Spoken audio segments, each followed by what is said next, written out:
The task is simple. We need to beat Ryan Blaney here today, or Tony Stewart, or Kyle Larson, or Jimmy Johnson, or Car. Don't care. Who cares? We are tied with Ryan Blaney for the final spot. Hello, everybody. Welcome back to a brand new video. We're going to Dover, which I said at the beginning of the last episode, we need to be above the cut line going into Dover because I'm terrified for this race. We are not above the cut line. We're below the cut line, tied 0 points out. So I don't know. This could be the end of the series potentially here today. If we don't advance, we'll wait and see. We're going to jump into Dover and try to flex a little bit here on these guys. So then, it is time to go green from Dover for about, 50 laps, I would assume. And we have one shot here to get into this round of 12 as Danica Patrick and keep her hopes in for a championship alive. I think this was the last game that she was in, if I'm not mistaken. I think this was her last season. I can't remember. At least her last full-time season. Or was it 2017? I don't remember. Who drove the 10 in 2017? Did Almirola drive it, or was it still Danica Patrick? I think it was Danica, because I think Almirola went in 2018 to Stuart Haas there now. Nearly some contact there. And I've already made some adjustments to this car because it was really tight in Chicago and it was stupid tight in New Hampshire. So I went and loosened it up. And when I say I loosened it up, I just want to point out, before I tell you what I did, it is already really tight again. It feels just like it already has previously, and that's concerning because I cannot get this thing to rotate right there. It just plows. I went from 50.0 to like 48.0 or like 47.5. I can't even remember now, but I went down an unbelievable amount on the wedge, and it's still feeling like this. And it seems like it's kind of like New Hampshire, where the tighter the car is, it is so hard to find speed. And look at this, I can't turn. I'm gonna use up the daylights out of Michael McDowell, put him in the wall. I don't care. I need the position. As long as I have Ryan Blaney in my view, I'm not hitting the panic button. I see him up there. We need to beat him by one spot to advance. Kozlowski has to win. I'm not concerned about him. Clint Boyer comes in like 7 points behind me, I think it is. So I'm not too concerned about Clint Boyer. I can see him up there as well. He's actually a few spots behind Blaney. Right now, actually, he's ahead of me in the points. Great lap with a 23.806. What's my record? 23.3. How did I set a 23.3 when a car drives this bad around here? I actually genuinely need to know. Now, there is a few positives, you know, when you look at this playoff system. You know, as Danica Patrick, we have not even finished in the top 15 yet in 2 races, and we're still having ourselves a chance to advance. In the first round of the playoffs, you don't need to run unbelievably well, you know, because there's 12 drivers that can advance, right? So you can kind of advance in the playoffs, in the first round at least, with subpar finishes. Now, the second round obviously is a completely different story. That's where we need to pick it up if we even advance into the second round. We don't know if we're going to do that yet, because right now, as it stands right now, we are out of the playoffs due to losing to Ryan Blaney, who, where is Ryan Blaney? I think he's moving forward, which is concerning, and so is Clint Boyer, actually. So this is not good so far. I'm under pressure from Michael McDowell in 40th place. Ryan Ellis is going to throw one heck of a block. We got problems. This is exactly what I needed. Somebody with some misfortune. Thank you so much. It's a playoff driver. It's Denny Hamlin. We just gained a few spots there, up at a P30. That right there is kind of what we need. I'm going to get stupid aggressive here and absolutely send it on Ryan Ellis. And now I'm going to use him as my wall here on the exit of the corner just to get this car to rotate. I'm going to have to go lengths here today in Dover if we want to advance in this playoff, and I'm going to do whatever it takes to make it through after an abysmal start to the playoffs with rough luck in Chicago and an absolutely atrocious race in New Hampshire. That Denny Hamlin issue is not really going to do much for us here. Like, it might help us a little bit, but when we're running, you know, 29th place, it's not actually going to do anything. Oh, someone's in the wall. Oh, there's problems up there. There's a whole bunch of cars. Caution's out. It's David Reagan. Okay. Things are getting a little bit spicy here. So if we pit now, we cannot make it. However, if we keep running the way that we are, we're not going to advance in this playoff. So we need to come in. I'm down to 47.5 on the wedge, and it's still unbelievably tight. I'm going all the way down to 46. We need to throw the kitchen sink at this thing. Kyle Larson's back here with me, which is going to be interesting. But now, if this stays green to the end, we're going to have 2 completely different pit cycles. We're going to have to pit about 14 laps, basically, after the first group of cars pit. And now we have a bit of a tire advantage to work with, which is, I think, something that we really needed along with the adjustments. So I'm going to be a little bit smart here on this restart. How's Denny Hamlin's back? Denny Hamlin is back in the race, but he's going to probably be, I would assume, multiple laps down, right? So I don't know how this is going to go, but I am, even with this adjustment with the wedge, it is still really tight, but I'm not going to be concerned about losing those spots right there because I was just kind of letting things kind of settle out, and now we can try to march our way through the field. But really what I'm hoping right now is a green flag run. We do not need any caution, so I'm going to be very careful, but at the same time aggressive, because we have to gain spots to make sure we're going to be able to beat the 21, and we can't not rule out the 15 at Clint Boyer. I am still stupid tight. I don't think I'm going to go anywhere until this field starts to spread out and get single file, because it is like too deadly to even try and pass. That 46 car, Mike Lynette, is 100% illegal, by the way, because he has got some, like, look at this. Look at the lean he's got to the left in the corner. That is not legal. Oh my goodness. Here we go. Using up Kurt Busch. We got to do what we got to do. I think Kurt Busch is in the playoffs, right? So, I don't know. Things are going to get really interesting. I think this is actually, if this continues to go in the way it's going to be a very interesting end to this round, and I'm just hopeful that we make it. Oh my God, Michael McDowell, my huge accident. Is the caution coming out? Yes, it is. Oh boy, this is getting really interesting. I'm going to pit again because I don't know, but the car was still really tight, so I'm going to come in again. Denny Hamlin is now only one lap down. He could actually get back into this race. Kyle Busch, who's won the first 2 races of the playoffs, by the way, currently leading this race here in Dover. But now, I said it, we don't need cautions, but we're getting cautions. A lot of cars did not pit right there, and we have 29 laps to go. So we still, I don't think, can make it because we have 24 laps to fuel. We're not going to save that much fuel, but please give me a green flag run. I see an opportunity now. If it stays green, everybody that hasn't pitted, they're going to have to come in and fill up their tanks, put 4 tires on. Well, we're only going to need like 5 laps of fuel. We can stop for just a few seconds and then get going. So I see an opportunity here for a pretty hefty advantage, but to get that advantage, we need it to stay green, which means I need to be smart, and sometimes I lack intelligence.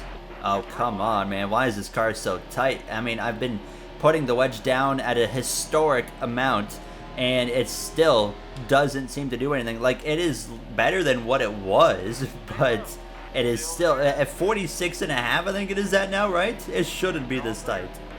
We're halfway through this race. I really hope Ryan Blaney hasn't pitted yet. I don't remember if he's pitted, but I hope, really hope he has not pitted, because that would be an opportunity. I mean, you know what? I talk about the car being tight, but it got loose one time and it messed me over. So, oh my goodness, this is a frustrating one because we got way more pace, I think, than where we're running currently. But it's just like I can't go anywhere right now. So I don't know. It's such a weird race. And if you're up on the top, it is game over. You can't do anything up here. It's game on now. We're 38th place, and we have to find something. So, I mean, if they keep covering the bottom, how am I going to pull this off? I am like dumbfounded right now on what we can do to make this happen. I just got to find a way to get to the inside.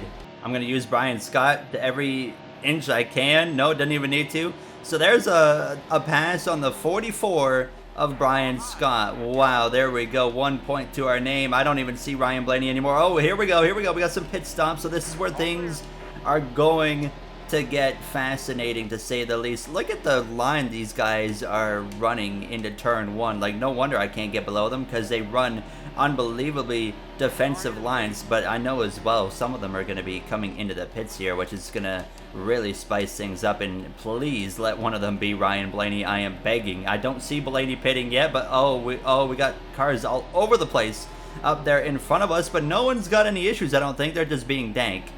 Come on, get to the inside of the 83. More cars pitting right here, actively looking for the 21. There's the 21. There's the 21 pitting right now, so that's perfect. Okay, so now we are in the playoffs, depending on who the leader is, and we can't see who the leader is because we don't have a track map to look. But what if it stays green to the end? Is there a world where we can save enough fuel to make it to the end of this race and not have to really worry? I don't know, because we are 4 laps short currently with 20 laps to go. The 2 car of Keselowski is unbelievably far off the pace. I think Keselowski has an issue. He does have an issue that will officially take him out. He was already in a must-win, so it didn't matter, but that will definitely for sure be the end of his run. There we go. Now that the run is getting a little bit longer, we're starting to make a little bit of headway, but obviously we just needed to stay green. I say that, but do we really need to stay green? I don't know. If caution comes out, I might stay out because it would put us really close on field, and I just need to be ahead of that 21. The more I think about it, the more I think a caution would benefit us here, because Blaney's a lap down, and we are on the lead lap, so we could pit, get a tire advantage, and restart in front of the 21. But I'm trying desperately to get to the inside of the 29, and here we go. See, we got some pace now. The longer the run goes, it seems the better we get, which is why I wanted to stay green earlier in the race. These cautions that we've had have really made this actually fascinating race. Keselowski's exiting the pits now, so it must have just been a tire issue for that 2 car. But like, this car now feels kind of hooked up. I just ran my fastest lap. We are within about 3/10 of our fastest lap. Like, the more laps you put on these tires, it makes no sense. The more laps you put on these tires, the faster it's kind of going. But we got 12 laps of fuel. What's the situation? We still 4 laps short? 15 laps? Oh, we're 3 laps short. It's getting a little bit closer. There is a world, maybe, where we can make this happen. Oh, the 46 of Annette, I think, brought out the yellow. Oh, Kyle Larson's leading. Okay, that's not bad, because things can work here. And look at this. They are 2 laps down. Denny Hamlin's going to get the lucky dog, but everybody is 2 laps down, which means they can only become 1 lap down here by taking a waiver round. We might advance because of this caution right here. We are now P10 on the inside, by the way. Michael Annett is now... Is Michael Annett the leader? I have no idea. But we're going to get back underway with 10 laps to go. I completely missed the shift right there, but there is so many cars behind us. Denny Hamlin, I think, is the only one that can pass me for position. And suddenly... We just got to keep it clean. We just got to keep it clean, because if we finish right here, we're going to advance, because of every caution that's happened in this race has just somehow gotten us into a unique position. So I'm not concerned if I get past right now, because oh no, I have killed the car. That's okay. We do not need to panic here. All right, P12. We're beating Ryan Blaney. I just realized, we're not even going to run into any possible outcomes here. We're going to focus on beating the 21. And right now, there's no way he can beat us unless things go catastrophically wrong in 4 laps. 4 laps remain in Dover. Let's just nurse this thing home. I don't see a world where we get eliminated right now, but you never know. As we continue down this back straight away, Kyle Busch at least is not going to go 3 in a row like it was kind of looking like he might do. But I am just trying to stay out of Dodge. Regan Smith is the leader of this race. He's about to win. Or Bobby Labonte. Kyle Larson is going to advance in the playoffs, and maybe... Is that the 21 of Ryan Blaney? What spot is he in? Okay, we're fine. He is not beating us right now on track. P15. Oh, it is close. It is close with that 21. But obviously, no matter what, he has to beat us. So we are going to be okay there. I'm just letting these guys go at this point. Pass me. Go for it. Be my guest. I'm going to advance in the playoffs at this rate. So if you guys want to pass me, go for it here. I'm just trying to stay out of your way and not get myself wrecked. And oh, 3 wide with Chase Elliott. We're fine. We're coming to the final lap here in Dover, and we should be good to go. Regan Smith still leads. This car just catapulted up towards the wall. I haven't even put any effort into this final couple of laps here once I realized we couldn't really go forward because we were on the outside. White flag in the air for the final time. Regan Smith is about to be a 2-time NASCAR Cup Series winner after winning the 2011 Southern 500 here over Carl Edwards. Casey Kane's off the pace into turn 3. He's got a problem. The race will end under caution. It doesn't matter. Regan Smith out of turn 4. He wins in Dover. We're going to get P12 in a miracle turn of events, and we should be able to advance into the round of 12 with our best finish of the series so far. Let's check out this finishing order, shall we? Now, this is a beautiful sight. Regan Smith, Bobby Labonte, Ryan Newman up there in the top 3. But things worked out after a little bit of concern. Jimmy Johnson might get eliminated, by the way. I don't know. Jimmy Johnson had a pretty rough finish. We're going to take a look here. And hold on. Hold on. All right, we made it. All right. Jimmy Johnson only made it by 5 points. But Blaney still advances because Tony Stewart has been knocked out. Casey Kane's out. Clint Boyer's out. Kozlowski's out. Tony Stewart's out. We make it by what? 7 points, so we still barely scraped through, but either way, I'll take it. Now we gotta go see what the new playoff grid looks like. Thank you so much. I'm so glad that the official is congratulating me for advancing here and now. As in the next one, we have, this is not the Roval, by the way. We have Charlotte in the next one. Then we have Kansas, Talladega to follow. And we look at the brand new Chase grid. Everybody's time. Wait, okay, hold on. Wins didn't do anything. It didn't give you any bonus points back then. Okay, that's interesting. I don't remember that. I feel like you got bonus points for wins. Correct me if I'm wrong, but nonetheless, it looks like everybody's back on a directly even playing field. What's the purpose of a win in the playoffs? I guess it advances you still into the next round, but it doesn't give you any other incentive. But we'll see what we can do in Charlotte. We have 2 mile-and-a-halves and Talladega, so if everything goes wrong in the next 2, we still have Talladega where we could maybe pick up the victory. I'll see you guys in the next one. Thank you for watching. I hope you guys enjoyed. If you did, you know what to do, and I'll see you guys next time. Have a great day, everybody.